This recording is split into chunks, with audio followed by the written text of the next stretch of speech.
Well, good morning. It's I've been up since about 3 a.m. It's going on 4 a.m. A lot of things happening throughout my life. I've had quite a spiritual journey, as some would call it, from a very in-depth education. My PhD is actually in theology, studies not only in the Bible but in religious beliefs in general, um, across the board, and beliefs from different cultures around the world, and also in different time frames. And I've gone from being a very zealot Christian, Bible based, Bible thumping Christian, to reaching a point of being agnostic, which was a very difficult journey, atheist. Those things did not come easy for me, did not come, shall I say, it wasn't something that I wanted. It's just something that I was led to. And I've been led in later times and very recent times because I've always had this interest. Even though I've been a great skeptic, I've always had this great interest in the paranormal. I've always had this great interest in things otherworldly, a meaning to things, a spirituality. I participated in ghost hunting, in paranormal research. I belonged to a group for a period of time called the Paranormal Clergy, exorcisms, um, minor exorcisms, house cleansings, all the above, sage to holy water, you name it. And not only trying to understand where I fit in, what my personal views are with these things, but how the needs and beliefs of others, to have empathy, to have compassion and understanding for where other people are, what they're searching for, what they have a need for, and what they're basing their faith and beliefs on. And engaged in, in modern times, we have this technological things. We now have, at earlier times, they had what they call spirit boards that they were trying to communicate with the dead, communicate with the spirit world. Um, we've evolved from spirit boards and such things. There are still what they call psychics out there that claim to get messages from the dead. And now we have these devices, spirit boxes. One gentleman uses some kind of an app in conjunction with what he calls a wonder box and communicates with deceased, even recently deceased people, or so he claims. Uh, there are a lot of people that seek to debunk him and what he does. I have duplicated what he does, and but let's. I'm going to draw the line with this here, and what I want to get with is that, so all these people that are, they're interested in what happens, of course, after death. One of the big themes is trying to prove that we don't actually, our existence does not actually end. It just transfers to another dimension, if you will, a spirit world that we that the way that it's explained is that these bodies are simply something that we inhabit. This is not us.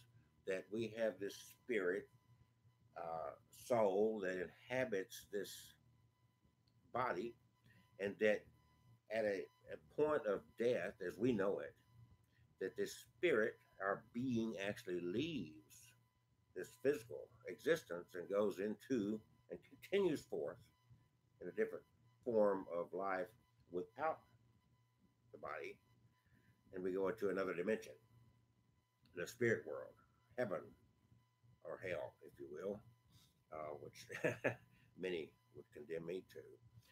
And the fascinating thing that always, that just recently, really got me. And I guess I just never really honed into it. It's kind of hit me earlier, but in very recent times, it's like, okay, we're taking this to another level. I know when I was involved in a lot of my research and a lot of things I involved myself in order to gain experience and gain as much knowledge as I could, participated in seances and so forth.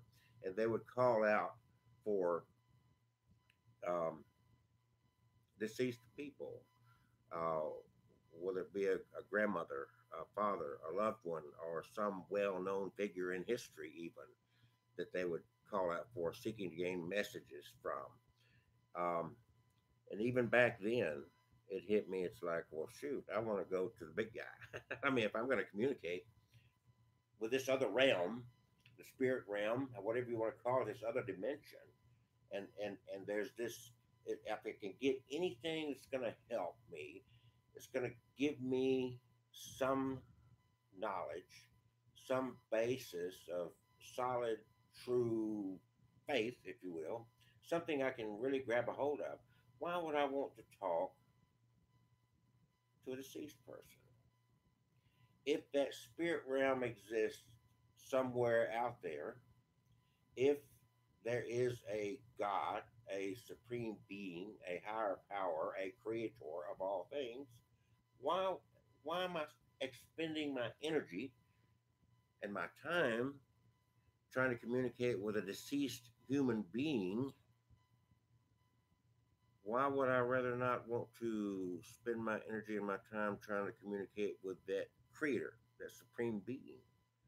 And that's where I always come back to, even to this day, even to this point in my life. I find myself going back to there.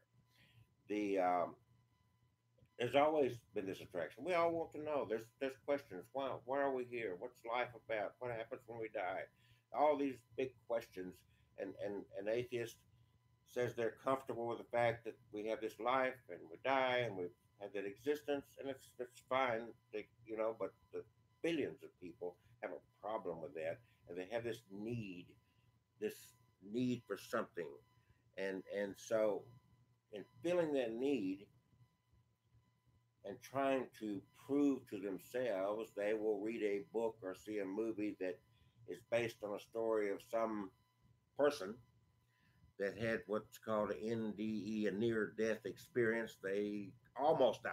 Didn't quite die, but almost died, came back, and told this story about how they saw this light, they encountered Jesus, they encountered grandmother, they encountered some something in the spiritual realm, and that they've identified as, again, this mother or this deceased person, and and our Jesus, which in reality, if you want to get down to it, you would identify Jesus as a deceased person. I mean, that's according to the biblical story. He was a human being and he was put to death, and now he's in heaven. So that would follow suit with every other person that ever lived and died and went to the spirit realm.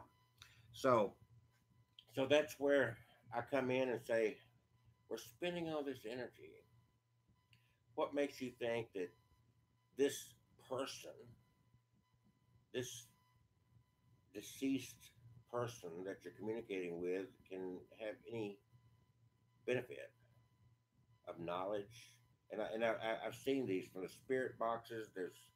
And I don't want to give the name, but there's a very popular guy on YouTube that has a YouTube channel and hundreds of thousands of followers, and he puts out videos constantly in talking to these spirits, spirit realm, and it's always Robin Williams or some well-known figure that's passed away, and other voices from that come through the spirit box, and it's a basis of we don't really die, we go on, and this is proof. But you're not learning anything from these people, deceased, the spirits, whatever you want to call them. uh, it's a seeking of a validation for what you already want to believe. And I go back to this: if I'm going to expend this energy and this time going and trying to communicate with another realm, um, where maybe we go when we die, maybe we don't. I have no proof, and I'm not going to suggest that simply a voice from a spirit box or anything like that is proof. What I am suggesting though is I come back to what I always have. Why would I want to communicate with my deceased mother outside of missing her? You know, is she okay? I get all that, and I never have heard anyone coming through from the spirit world saying, "Oh, it's horrible. Don't come here." I'm. It's always I'm fine, and I'm happy for you, and blah blah blah. It's the same song and dance over and over. We never really learn or gain from this except for self satisfaction, self comfort, to make us feel good without any great thing coming from it. It's just emotional experience, what it boils down to. But if I'm going to expend this energy and use these tools to try to communicate, why wouldn't I want to talk? Why wouldn't I direct my attention toward this God, this creator, this higher power? Why wouldn't I go to the, as they say, I go to the man, go to the top? Why, if you look back in history, even in the Bible, there was a time in history that this creator, this God, this higher power had direct communication with human beings. So, my opinion is we're approaching this all wrong. We're focused on deceased humans instead of an eternal being out there and what this being wants. We're still trying to just appease our own, to make ourselves feel good about our hopes for eternal existence somewhere, instead of seeking this God, this higher power, this universal power, whatever you want to call it, him, her. Um, that's where I want to go. I have a difficult time through my studies.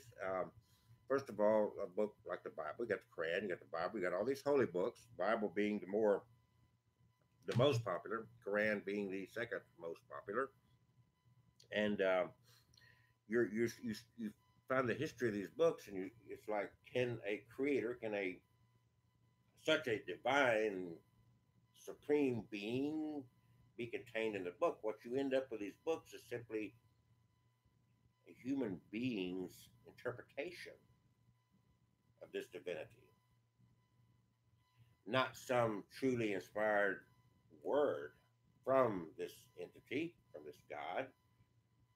If that were true, then why would there be so, like the Bible gives birth to over 30,000 different denominations? Christianity within itself cannot agree on the interpretation of their God, even though they claim to all worship the same God, the same creator being. I want I would want to know. I would want communication with that creator God. I would hope that any creator God, any divine spiritual being that brought this into existence, I would certainly hope could still communicate directly with his creation. So this is where I'm going, and this is where I call the God box. And I am circumventing. I'm all my first of all, let me get this out of the way. All of my family is deceased. I lost the last of my family by the age of 50. And so clearly, if anybody wanted, had a need or desire to communicate with the dead, I, I would fit that role because I loved my family. I missed my family. And that, they were important to me. They were my life. They were my people. Um, but as much as I loved them, as much as I missed them, more importantly to me would be the purpose of all this. I'm not alone in this. It's not about me. It's not, I'm not so egotistical. I'm not narcissistic to where I think it's all about me and my circumstances and my loved ones. Oh, it's like I've got to hear from my mother, my grandmother, my sister, whomever. It's what's the purpose of all this? There are billions of people who suffer likewise, and billions and trillions probably of people throughout history who have suffered. It's like you and I. There's nothing new, as King Solomon said, under the sun. We all, the only thing that's changed is this technology I'm using here, our mode of transportation, our mode of communication. Our caves are certainly different. We have electricity, we have running water, but we're still the same human beings we always were. What is all this for? What is life about? Does life, is there some meaning? Is there some grand purpose? Or as the atheist or agnostic would say, the agnostic would say, well, there may be a God, but I can't identify that God. Or the atheist would say, I don't believe in a God, I see no proof of a God, there's no purpose in it. And that may be. I'm not I'm not trying to nail down that on that end. If you got this need for this spirituality, if you got this need for this faith, have yourself grounded in some belief system. I get that. That's fine. There's no problem with that whatsoever. I'm with you. It's wonderful to go to bed at night and have peace of mind that my loved ones, even though deceased, may be in some wonderful place. That when I die, I may continue on as some conscious, living being in a different realm. That's, whatever. So, but I want to go to the source of life. And I think that's where we're failing. And I've done this before in a different way. I've gone away from it for different reasons in life. And now I'm back to, okay, why am I trying to, I got this spirit box. This started because of this one individual, and it's always been there, but this started again because this one individual who has hundreds of thousands of followers listening to what comes through on this wonder box, this spirit box. And it's like, why am I wasting my time? Why do I have these psychics that claim to be speaking to your deceased loved one? They're not learning anything. They're just trying to give you some validity that yes, I can promise you that I'm talking to your deceased grandfather because he's telling you that your favorite color is purple. Well, your favorite color is purple, so you haven't learned anything. You've only learned that this individual told you that they hear something or feel something coming through, telling them that your favorite color is purple. There could be many reasons for that to happen, but I'm a lot more concerned clearly with why we're here. What's this all about? And so I'm not going to waste any more time trying to speak to deceased humans. If you want to follow what I'm doing, then you can uh, join me on my journey and doing what thousands of years ago human beings were able to do allegedly, and we're going to find out is to speak to this divinity. And with the technology we have, if we can get voices coming from deceased humans, I would certainly think that this God, this creator, this divine source of life can certainly come through. And so that's what we're searching for. Please subscribe and follow. I'm going to create a entirely new YouTube channel for this effort, and join me on this journey. And let's see what together we can learn about life, about what this divinity, this creator, this higher power, this God would want from his creation. not from some institution, not from some interpretation given by other men. But let's see. Let's follow this and let's see where it goes. Thank you for watching.